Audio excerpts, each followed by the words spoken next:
calon haji dan calon hajah. Dan Amin. tidak lupa calon jenazah. Ini benar Nanti. yang pasti. Malam hari ini kita dipertemukan Allah Subhanahu wa taala. Bersyukur kita akan nikmat yang diberikan Allah Subhanahu wa taala. Kullu nafsin za'iqatul maut.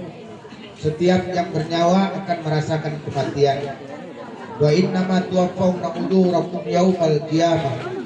Faman zuhziha 'anil nar wa udkhilal jannata faqad faz. Wa mal hayatud dunya illa mata'ul ghurur. Shadaqallahu azim. Ibu bapak hadirin yang dimuliakan Allah Subhanahu wa taala. Kesempatan malam hari ini pada peringatan 7 hari atas meninggalnya saudara kita semua, saudara kami Adinda Muhammad David bin Iskandar yang dipanggil oleh Allah lebih kurang 7 hari yang telah lalu. Almarhum itu dengan saya itu 2 pupu Bumindo. Jadi mbaknya dulu almarhum Manda Iskandar itu bemisan dengan rumah kami. Jadi kakek kami 2 beradik. Jadi malam hari ini saya sebetulnya merangkap juga tuan rumah.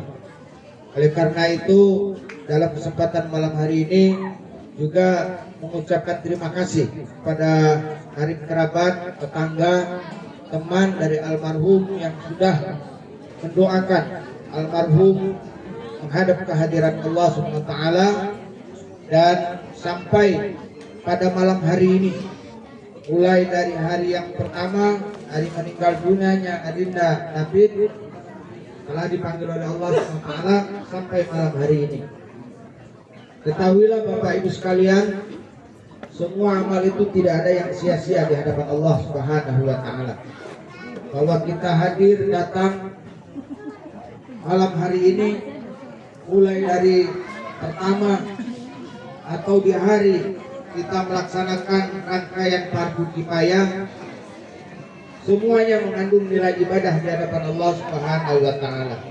Bahkan di dalam hadis Rasulullah dikatakan yang artinya barang siapa yang menyolatkan jenazah, artinya dia takziah sampai menyolatkan jenazah, falahu qiratun, maka pahalanya 1 qirat. Barang siapa yang melanjutkan ikut menguburkan jenazah, maka baginya pahala qirotani, dapat 2 qirat. Sahabat bertanya, ya Rasulullah, apa itu qirat? 1 qirat itu? Maka dijawab, diterangkan 1 qirat itu adalah pahala yang sebesar gunung emas. Besarnya adalah seperti gunung Uhud. Gunung Uhud itu ada di Madinah. Aku keruankan Pak, besar Pak gunung Uhud itu. Kalau segunung Uhud itu adalah emas, nggak tahu berapa suku itu. Apalagi emas yang mahal ini. Banyak. Nah, Bapak Ibu yang ikut sampai menyolatkan dapat 1 qirat, dapat 1 gunung Uhud. Yang sampai menguburkan dapat 2 gunung Uhud berupa emas. Nah, yang malam hari ini dari hari pertama sampai menuju ikut terus, itu tak terhitung lagi Bapak Ibu. Sekirot-kirot. Iya. Bukan sekirot, bukan 2 kirot, sekirot-kirot pahalanya. Tak tahu lagi. Makin banyak. Jadi tidak ada yang sia-sia. Bapak Ibu yang dirahmati Allah Subhanahu wa taala, amal kebaikan kita ini dinilai dari kehidupan kita ini. Jadi kalau sudah mati, in qata'a amal, terputus amal kita. Maka ketika kita hidup, inilah yang menjadi amal bagi kita. Termasuk takziah ini adalah amal kehidupan yang kita kerjakan, yang kita berharap mendapatkan nilai pahala di sisi Allah Subhanahu wa taala. Itu di sisi Allah. Di dunia ini kita akan mendapatkan ganjaran setimpal. Siapa yang rajin datang wong takziah, ketika dia meninggal datang juga orang Pak. Jadi kalau ada misalnya wong meninggal tak banyak yang datang takziah. Itu patut diduga waktu dia masih hidup tak galak juga takziah dengan orang mati. Jadi itu sudah hukum alam.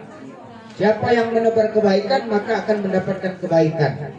Jadi Bapak Ibu yang dimuliakan Allah SWT, memang kalau dalam cerita ada di tempat lain itu kira-kira cerita orang Selapan. Mohon maaf kalau orang Selapan.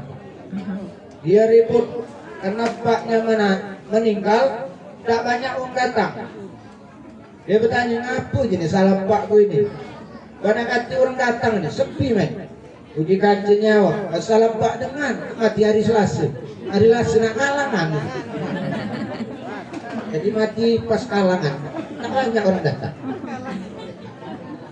Orang banyak kalangan. Bapak Ibu hadirin yang dirahmati Allah Subhanahu wa taala. Jadi itu adalah ganjaran dunia dan juga ganjaran akhirat. Yang kedua, bagi kita yang hadir ini nasihat bagi kita yang masih hidup. Karena semua kita akan mengalami hal yang sama.